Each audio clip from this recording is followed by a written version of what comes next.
അനുഗ്രഹിക്കപ്പെട്ട നല്ല സമയത്തിനായി ഞാൻ ദൈവത്തെ സ്തുതിക്കുന്നു, സ്തോത്രം ചെയ്യുന്നു.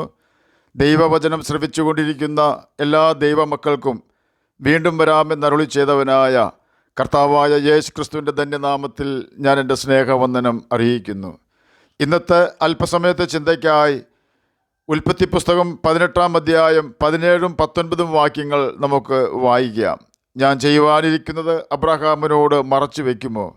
യഹോവ അബ്രാഹാമിനെ കുറിച്ച് അരുളി ചെയ്തത് അവന് നിവർത്തിച്ച് കൊടുപ്പാൻ തക്കവണ്ണം അബ്രാഹാം തൻ്റെ മക്കളോടും തനിക്ക് പിൻപുള്ള കുടുംബത്തോടും നീതിയും ന്യായവും പ്രവർത്തിച്ചുകൊണ്ട് യഹോവയുടെ വഴിയിൽ നടപ്പാൻ കൽപ്പിക്കേണ്ടതിന് ഞാൻ അവനെ തിരഞ്ഞെടുത്തിരിക്കുന്നു.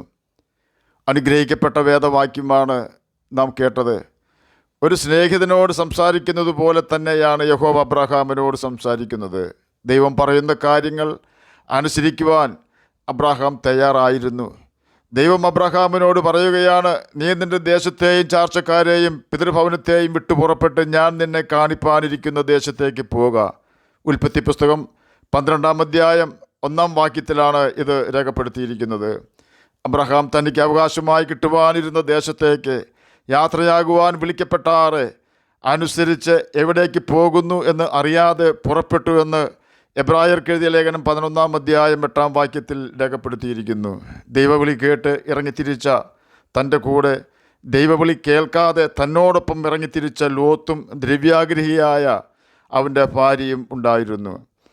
അബ്രാഹാമിൻ്റെയും ലോത്തിൻ്റെയും ഇടയന്മാർ തമ്മിലുള്ള കലഹം മൂലം രണ്ടുപേരും തമ്മിൽ വഴിപിരിയുവാൻ തീരുമാനിച്ചപ്പോൾ തിരഞ്ഞെടുപ്പിനുള്ള അവകാശം ലോത്തിന് നൽകിക്കൊണ്ട് അബ്രാഹാം മാതൃക കാണിച്ചു. ഉൽപ്പത്തി പുസ്തകം 13-ാം അധ്യായം 9-ാം വാക്യത്തിൽ ഇപ്രകാരം രേഖപ്പെടുത്തിയിരിക്കുന്നു, നീ ഇടത്തോട്ടെങ്കിൽ ഞാൻ വലത്തോട്ട് പോയിക്കൊള്ളാം, നീ വലത്തോട്ടെങ്കിൽ ഞാൻ ഇടത്തോട്ട് പോയിക്കൊള്ളാം. ഇതായിരുന്നു അബ്രാഹാം ലോത്തിനോട് പറഞ്ഞത്. അബ്രാഹാമിൻ്റെ ഈ തീരുമാനം ദൈവം പ്രസാദിക്കുന്ന തീരുമാനമായിരുന്നു.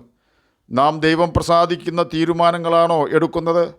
എന്നാൽ നമ്മുടെ ജീവിതത്തിലെല്ലാ പരാജയങ്ങളും ദൈവം വിജയമാക്കി തരുന്നത് കണ്ട് സന്തോഷിക്കുവാൻ ദൈവം ഇടവരുത്തും. തിക്കൽ പാറയിൽ നിന്നും തണുത്ത ജലം പുറപ്പെടുവിക്കുന്നവനെ മരുഭൂമിയെ ജലതടാകമാക്കുവാൻ കഴിയുമെന്ന് നാം ഓർക്കണം. ദൈവം അബ്രാഹാമിന് വളരെ വാഗ്ദാനങ്ങൾ കൊടുക്കുന്നുണ്ട്. അബ്രാഹാം കൂടാരം നീക്കി ഹെബ്രോനിൽ മാമ്രയുടെ തോപ്പിൽ വന്ന് പാർത്തു. അവിടെ യഹോവയ്ക്കൊരു യാഗപീഠം പണിതുവെന്ന് ഉൽപ്പത്തി പുസ്തകം 13-ാം അധ്യായം 18-ാം വാക്യത്തിൽ രേഖപ്പെടുത്തിയിരിക്കുന്നു. ലോത്ത് പോയ ഒരു സ്ഥലത്തു പോലും യഹോവ ചെന്നുവെന്നോ ലോത്ത് യഹോവയ്ക്കൊരു യാഗപീഠം പണിതുവെന്നോ ഒരിടത്തും വായിക്കുവാൻ നമുക്ക് കഴിയുകയില്ല. കാരണം ലോത്ത് യാഗപീഠം പണിയുവാൻ തുടങ്ങിയാലും അത് പൂർത്തീകരിക്കുവാൻ സമ്മതിക്കാത്ത ദ്രവ്യാഗ്രഹിയായിരുന്നു ലോത്തിൻ്റെ ഭാര്യ. എന്നാൽ അബ്രാഹാം എവിടെ ചെന്നാലും അവിടെ ദൈവം ചെന്നിരിക്കും. അബ്രാഹാം എവിടെ ചെന്നാലും അവിടെ യഹോവയ്ക്കൊരു യാഗപീഠം പണിയുകയും യഹോവയുടെ ആലോചനയ്ക്ക് കാത്തിരിക്കുകയും യഹോവയുടെ ആലോചനയ്ക്ക് തൻ്റെ ശുശ്രൂഷകൾ ചെയ്യുകയും ചെയ്യും. അതിനാൽ തന്നെ ദൈവം അബ്രാഹാമിനെ വിട്ടുപിരിയാതെ അവനോട് കൂടെയിരുന്നു. ലോത്തിൻ്റെ ഭാര്യയെപ്പോലെ നാം യഹോവയെ ദുഃഖിപ്പിക്കുന്നവരോ അതോ അബ്രാഹാമിനെ പോലെ മികച്ചതൊന്നും കിട്ടിയില്ലെങ്കിലും ദൈവത്തെ പ്രസാദിപ്പിക്കുന്നവരോ? ഓർക്കുക, ദൈവം നമ്മിൽ പ്രസാദിച്ചാൽ ദൈവിക സമാധാനം നമ്മിൽ ദൈവം നിറയ്ക്കും എന്ന് നാം മനസ്സിലാക്കണം. ആകയാൽ നമ്മുടെ എല്ലാ തീരുമാനങ്ങളിലും പ്രവൃത്തികളിലും സന്തോഷങ്ങളിലും ദൈവസാന്നിധ്യത്തിന് പ്രാധാന്യം കൊടുക്കണം. നാം എടുക്കുന്ന ഏത് തീരുമാനവും ബൈബിൾ അനുവദിക്കുന്ന തീരുമാനമായിരിക്കണം. നമ്മുടെ ഏത് സ്നേഹിതനും നമ്മുടെ പ്രതികൂല സമയത്ത് നമ്മെ വിട്ടു പോകും. അതിനവർക്ക് ഒത്തിരി ന്യായീകരണങ്ങൾ ഉണ്ടാവുകയും ചെയ്യും. നീതിയോടെയും ദൈവവചന വ്യവസ്ഥ പ്രകാരവും തീരുമാനങ്ങൾ എടുക്കുവാൻ അവർക്ക് കഴിവില്ലാത്തതാണ് അതിന് കാരണം. എന്നാൽ നമ്മുടെ കർത്താവ് കാഴ്ചപ്രകാരം വിധിക്കുകയില്ല. നീതിയുള്ള വിധി വിധിക്കുന്നവനാണ് കർത്താവായ യേശു ക്രിസ്തു. അവൻ നമ്മെ കൈവിടുകയില്ല, ഉപേക്ഷിക്കുകയുമില്ല. നടക്കുവാൻ കഴിവില്ലാതാകുമ്പോൾ നമ്മുടെ പ്രിയപ്പെട്ടവർ പോലും നമ്മെ മടുക്കും. എന്നാൽ ലോകക്കിടക്കം മാറ്റിവരിക്കുന്നവനായി നമ്മുടെ കർത്താവ് കഷ്ടകാലത്ത് നമ്മോട് കൂടെ ഇരിക്കുന്നവനും നാം നരച്ചാലും നമ്മെ ചുമക്കുന്നവനുമാണ്. തീരുമാനങ്ങൾ എടുക്കുവാൻ പ്രയാസം നേരിടുന്ന സമയത്ത് അബ്രാഹാം ദൈവമുഖത്തേക്ക് നോക്കും. എപ്പോഴെല്ലാം അവൻ സങ്കടപ്പെട്ടിട്ടുണ്ടോ അപ്പോഴെല്ലാം കരയുന്ന കുഞ്ഞിനടുത്തേക്ക് തൻ്റെ മാതാവ് ഓടി അടുക്കുന്നത് പോലെ ദൈവം ഓടി ചെന്നിട്ടുണ്ട്, ആശ്വസിപ്പിച്ചിട്ടുണ്ട്. മക്കൾ ഇല്ലാതിരുന്നപ്പോൾ ദൈവം അബ്രാഹാമിനടുത്ത് വാഗ്ദാനങ്ങളുമായി ചെന്നു. ഹാഗാറിൻ്റെ ഗർഭകാലത്ത് സാറായിയുടെ പ്രശ്നത്തിൽ ദൈവം ഓടിച്ചെന്നു. ഇസ്ഹാക്കിനെ യാഗം കഴിക്കുന്ന സമയത്ത് ദൈവം അബ്രാഹാമിന് അടുത്തേക്ക് ഓടിച്ചെന്നു.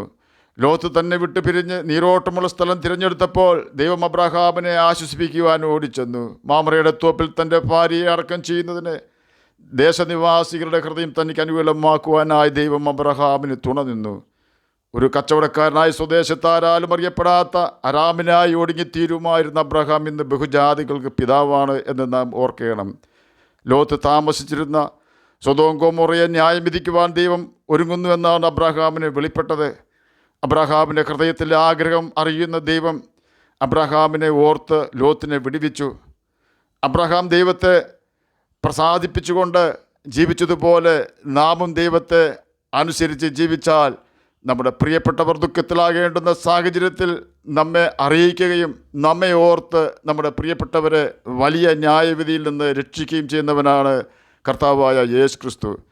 അബ്രഹാമിനെ ദൈവം തിരഞ്ഞെടുത്തത് താൻ നീതിയും ന്യായവും പ്രവർത്തിച്ച് ദൈവത്തെ അനുസരിക്കേണ്ടതിന് വേണ്ടിയും തൻ്റെ മക്കളോടും കുടുംബത്തോടും മക്കളുടെ മക്കളോടും ദൈവത്തെ അനുസരിക്കേണ്ടതിന് ഉപദേശിക്കേണ്ടതിന് വേണ്ടിയുമാണ്. നാമും നീതിയും ന്യായവും പ്രവർത്തിച്ച് നമ്മുടെ ചാർച്ചക്കാരെയും കുഞ്ഞുങ്ങളെയും ദൈവഭയമുള്ളവരാക്കി തീർത്ത് നമ്മെ വിളിച്ചവനായ കർത്താവായ യേശു ക്രിസ്തുവിൻ്റെ സൽഗുണങ്ങളെ ഘോഷിക്കേണ്ടതിനും അനേകരെ തീയിൽ നിന്നും രക്ഷിക്കേണ്ടതിനും വേണ്ടിയാണ് കർത്താവായ യേശു ക്രിസ്തുവിനാൽ തിരഞ്ഞെടുക്കപ്പെട്ടത്. നാം നമ്മെ ഏൽപ്പിച്ച ദൗത്യം ചെയ്യുന്നുവെങ്കിൽ നമ്മുടെ നീർന്ന പ്രശ്നങ്ങൾ ദൈവം ഏറ്റെടുക്കുകയും നമ്മെ നിവർന്ന് നടക്കുമാറാക്കുകയും ചെയ്യുന്നവനാണ് കർത്താവായ യേശു ക്രിസ്തു. ദൈവത്തെ അവൻ്റെ കൽപ്പനകൾ അനുസരിച്ചുകൊണ്ട് സ്നേഹിക്കുന്ന ഒരു വ്യക്തിക്ക് ദൈവം കൊടുക്കുന്ന നന്മകൾ തൻ്റെ സ്നേഹിതൻ എന്ന പദവിയും നിത്യനരകത്തിൽ നിന്നുള്ള മോചനവും ദൈവമക്കളിലാകുവാനുള്ള അവകാശവുമാകുന്നു. ദൈവം അബ്രഹാമിന് ഒരു സ്നേഹിതനായി കണ്ടു എന്ന് ഉൽപ്പത്തി പുസ്തകം 18 അധ്യായം 17 സൂചിപ്പിക്കുന്നു.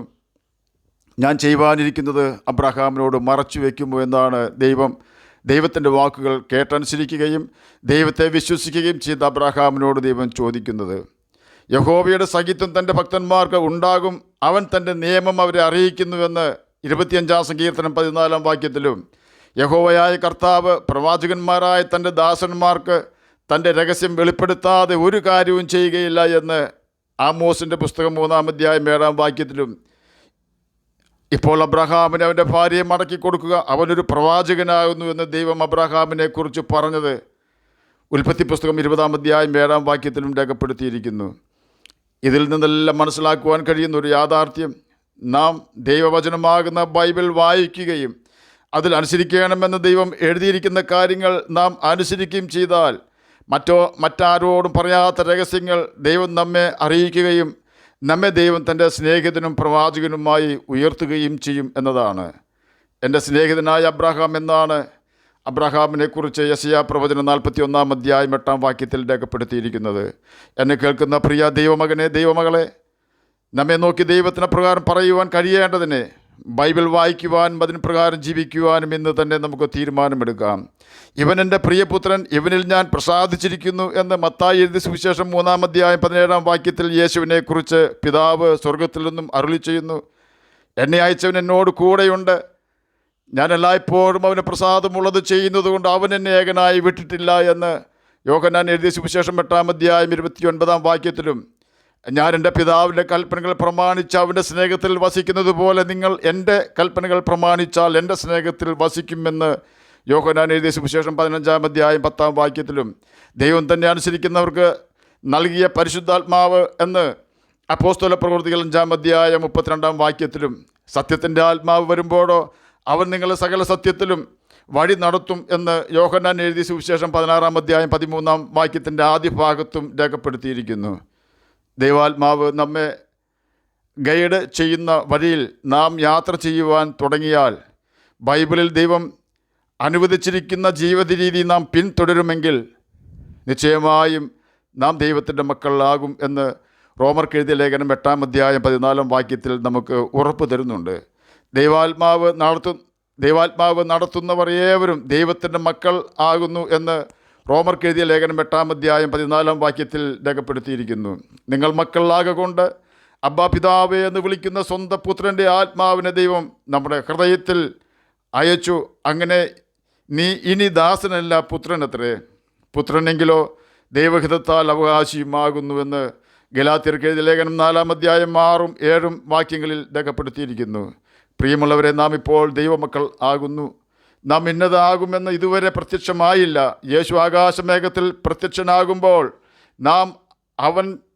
നാം അവനെ താൻ ഇരിക്കും പോലെ തന്നെ കാണുന്നതാകൊണ്ട് അവനോട് സദൃശന്മാരാകും എന്ന് നാം അറിയുന്നു.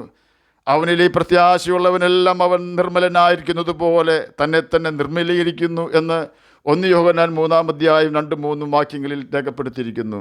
എന്നെ കേൾക്കുന്ന പ്രിയ ദൈവമകനെ, ദൈവമകളെ, നാം കേട്ട വാക്യങ്ങൾ നമ്മോട് സംസാരിക്കുന്നത് നാം ബൈബിൾ വായിക്കുകയും അതിന് പ്രകാരം പാപം ചെയ്യാതെ ജീവിക്കുകയും ചെയ്താൽ അബ്രഹാമിനു വേണ്ടി പ്രവർത്തിക്കുകയും ലോത്തിന് വരുവാൻ പോകുന്ന അനർത്ഥത്തെക്കുറിച്ച് അബ്രഹാമിനെ മുന്നറിയിപ്പ് കൊടുക്കുകയും ചെയ്ത ദൈവം നമുക്ക് വേണ്ടിയും പ്രവർത്തിക്കുകയും നമുക്കോ നമ്മുടെ പ്രിയപ്പെട്ടവർക്കോ ദേശത്തിന് തന്നെയോ വരുവാൻ പോകുന്ന അനർത്ഥത്തെക്കുറിച്ച് നമുക്ക് മുന്നറിയിപ്പ് തരികയും പ്രതികൂലത്തിൽ നിന്നും നമ്മെ വിടുവിക്കുകയും ചെയ്യും. തന്നെയുമല്ല, നമുക്ക് വേണ്ടി നമ്മെ ഞെരുക്കുന്നവരോട് ദൈവം ഇടപെടുകയും അവരെ നമ്മുടെ സ്നേഹിതരാക്കി തീർക്കുകയും നാം ദൈവത്തിൻ്റെ സ്നേഹിതനും മകനും ആണെന്ന് മറ്റുള്ളവരോട് ദൈവം പറയുകയും ചെയ്യുന്ന നല്ല പിതാവാണ് സ്വർഗത്തിലെ ദൈവം. മറ്റുള്ളവരോട് പകയും വിദ്വേഷവും ഹൃദയത്തിൽ വെച്ചുകൊണ്ടിരുന്നാൽ ദൈവാത്മാവിന് നമ്മിൽ വസിക്കുവാൻ കഴിയാതെ യേശു നമ്മെ വിട്ടു പോകുന്നു. ആ സ്ഥാനത്ത് ദുരാത്മാവ് കയറിപ്പറ്റുന്നു. നമ്മുടെ ഹൃദയം ഒരിക്കലും ശൂന്യമായിരിക്കുകയില്ല. നാം വചനം അനുസരിച്ചാൽ യേശുവിൻ്റെ ആത്മാവ് നമ്മിൽ വസിക്കും. നാം വചനം അനുസരിക്കാതെ പാപം ചെയ്ത് ജീവിച്ചാൽ ദുരാത്മാവ് നമ്മിൽ വസിക്കും. യേശുവിൻ്റെ ആത്മാവ് നമ്മിൽ വസിക്കുമ്പോൾ സകലരോടും നാം ക്ഷമിക്കുകയും കരുണ കാണിക്കുകയും പാപത്തെ നാം വെറുക്കുകയും ചെയ്യുമെങ്കിൽ, ദുരാത്മാവ് നമ്മിൽ വന്നാൽ നാം സകല സഹോദരന്മാർക്കും എതിരെ ജീവിക്കുകയും ബൈബിൾ വായിക്കുകയോ അനുസരിക്കുകയോ ചെയ്യാതെ സകല വഞ്ചനയിലും ചതിയിലും നാം വീഴുകയും ചെയ്യുന്നു. തന്നെയുമല്ല, സകല മനുഷ്യരെയും നാമും ചതിക്കുകയും വഞ്ചിക്കുകയും ചെയ്യുന്നു. സകല മ്ലേച്ഛതകളിലും നാം ആനന്ദം കണ്ടെത്തും. നമ്മുടെ വാക്കുകളിലോ പ്രവൃത്തികളിലോ ദൈവത്തിൻ്റെ യാതൊരു സ്ഥാനവും ഉണ്ടായിരിക്കുകയുമില്ല. ഈ ഭൂമിയിൽ തന്നെ നാം നമുക്ക് വേണ്ടി മറ്റുള്ളവർക്ക് വേണ്ടി നരകം ഒരുക്കുകയും മരണശേഷം സാത്താനും അവൻ്റെ ദൂതന്മാർക്കും വേണ്ടി ദൈവം ഒരുക്കി വെച്ചിരിക്കുന്ന ഗന്ധകം കത്തുന്ന നരകത്തിൽ നാം സാത്താനോടൊപ്പം വീഴുകയും ചെയ്യും. കാരണം പാപം ചെയ്യുന്നവനെല്ലാം പാപത്തിൻ്റെ ദാസന്മാരാണെന്ന് യോഹന്നാൻ എഴുതിയ സുവിശേഷം 8-34 വാക്യത്തിലും, പാപം ചെയ്യുന്നവൻ പിശാചിൻ്റെ മകനാകുന്നുവെന്ന് 1 യോഹന്നാൻ 3 വാക്യത്തിൻ്റെ ആദ്യ ഭാഗത്തും രേഖപ്പെടുത്തിയിരിക്കുന്നു. ശക്തന്മാർക്ക് മാത്രമേ മറ്റുള്ളവരോട് ക്ഷമിക്കുവാനും ദയ കാണിക്കുവാനും കഴിയുകയുള്ളൂ. ദൈവത്തിൻ്റെ ആജ്ഞ അനുസരിക്കുന്നവർ വീരന്മാർ ആകുന്നുവെന്ന് 103 സങ്കീർത്തനം 20 വാക്യത്തിൻ്റെ ആദ്യ ഭാഗം നമ്മെ പഠിപ്പിക്കുന്നു. യേശു ആ മാതൃകയാണ് കാൽവരി ക്രൂശിൽ നമുക്ക് കാണിച്ചു തന്നത്. ആ മാതൃക നാം പിന്തുടരുന്നു എങ്കിൽ നിശ്ചയമായും എബ്രായർക്ക് എഴുതിയ ലേഖനം 3-6 വാക്യത്തിൻ്റെ അവസാന ഭാഗം രേഖപ്പെടുത്തിയിരിക്കുന്നത് പോലെ നാം തന്നെ ദൈവത്തിൻ്റെ ഭവനമായി തീരും. ദൈവം നമ്മുടെ ഹൃദയത്തിൽ വസിക്കുമെന്ന് സാരം. ദൈവം നമ്മുടെ ഹൃദയത്തിൽ വസിച്ചാൽ നമുക്ക് വലിയ സമാധാനം ലഭിക്കുമെന്നതിനാൽ നാം ആരുടെയും സമാധാനം നഷ്ടപ്പെടുത്തുകയില്ല. തന്നെയുമല്ല, നമ്മുടെ വാക്കുകൾ ഇമ്പമുള്ള വാക്കുകളാവുകയും ആ ശബ്ദം കേൾക്കുന്നവർ സമാധാനത്താൽ നിറയുകയും ചെയ്യും. ലോത്തിൻ്റെ ശത്രു രാജാക്കന്മാരിൽ നിന്നും തീ കൊണ്ടും ഗന്ധകം കൊണ്ടും കത്തിച്ചാമ്പലായിപ്പോയ സോദോം ഗോമോറയിൽ നിന്നും രക്ഷിക്കുവാൻ അബ്രഹാമിനെ ദൈവം ഉപയോഗിച്ചതുപോലെ നമ്മുടെ മക്കളെ സകല വഞ്ചകരിൽ നിന്നും നമ്മുടെ പ്രിയപ്പെട്ടവരെ സാത്താനിൽ നിന്നും ഗന്ധകം കത്തുന്ന അഗ്നി നരകത്തിൽ നിന്നും രക്ഷിക്കുവാൻ യേശു കർത്താവ് നമ്മെ ഉപയോഗിക്കും. അതിന് നാം ചെയ്യേണ്ടത് പതിവായി ബൈബിൾ വായിക്കുകയും അനുസരിക്കുകയും പരിശുദ്ധാത്മാവിനെ പ്രാപിക്കുകയും ചെയ്യുക എന്നതാണ്. അപ്രകാരം ദൈവത്തെ അനുസരിച്ച് ജീവിച്ചുകൊണ്ട് നമുക്ക് നിത്യജീവനെ അവകാശമാക്കാം. അതിന് കർത്താവ് നമ്മെ സഹായിക്കട്ടെ എന്ന് പ്രാർത്ഥിച്ചുകൊണ്ട് ഞാൻ എൻ്റെ വാക്കുകളിൽ നിന്ന് വിരമിക്കുന്നു. നമുക്ക് പ്രാർത്ഥിക്കാം. ഞങ്ങളെ സ്നേഹിക്കുന്ന സ്വർഗീയ പിതാവേ, നല്ല വചനത്തിനായി അങ്ങയെ സ്തുതിക്കുന്നു, സ്തോത്രം ചെയ്യുന്നു. എന്നെ കേൾക്കുന്ന ഏതെങ്കിലും പ്രിയപ്പെട്ടവർ സമാധാനമില്ലാതെ ആയിരിക്കുന്നെങ്കിൽ അങ്ങ് അവർക്ക് സമാധാനം കൊടുക്കണമേ. രോഗത്താൽ ഭാരപ്പെടുന്നവർക്ക് രോഗസൗഖ്യം കൊടുക്കണമേ. കഷ്ടത്തിലായിരിക്കുന്ന ഏതെങ്കിലും പ്രിയപ്പെട്ടവർ അടിയനെ കേൾക്കുന്നുണ്ടെങ്കിൽ അവരുടെ കഷ്ടത മാറ്റി കൊടുക്കണമേ. പഠിക്കുന്ന കുഞ്ഞുങ്ങൾക്ക് പഠിക്കുവാനുള്ള ബുദ്ധിയും ജ്ഞാനവും ഓർമ്മശക്തിയും കൊടുക്കണമേ. പ്രാർത്ഥന കേട്ടതിനായി സ്തോത്രം, യേശുവിൻ്റെ നാമത്തിൽ തന്നെ ആമേൻ. കർത്താവ് എല്ലാവരെയും അനുഗ്രഹിക്കട്ടെ. സ്തോത്രം.